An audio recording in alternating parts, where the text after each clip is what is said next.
Let's talk about events that should be reported after immunization. First is occurring within 24 to 48 hours of immunization, that is 1 to 2 days. It can be anaphylactic reaction, acute hypersensitivity reaction, anaphylaxis, persistent inconceivable screaming, and hypotonic hyporesponsive episode, toxic shock syndrome.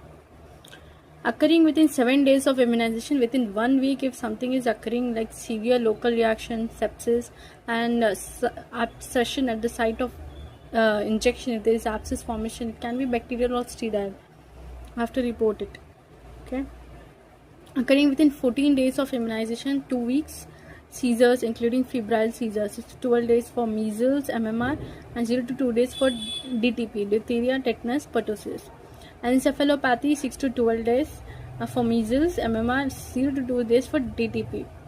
Talking about occurring within 3 months of immunization, it can be acute flaccid paralysis. It can be because of OPV vaccination, or it can be because of the contacts. Within 3 months of immunization, if there is a brachial neuritis, 2 to 28 days after tetanus containing vaccine, thrombocytopenia 15 to 35 days after measles or MMR, intussusception commonly after rotavirus.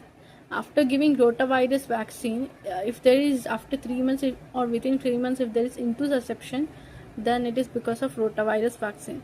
Occurring between 1 to 12 months after BCG immunization, lymphadenitis, disseminated BCG infection, osteitis, or osteomyelitis can occur. You have to report that. No time limit if any death, hospitalization, disability, or other severe unusual events that are thought by health workers or the public to be related to immunization, it should be reported.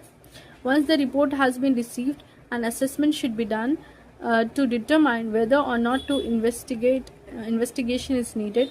The urgency of the investigation depends on the situation. Another important point, acute flaccid paralysis surveillance is done to determine whether the paralysis is due to wild polio virus or because of the vaccination. This surveillance is important part of the whole polio eradication initiative.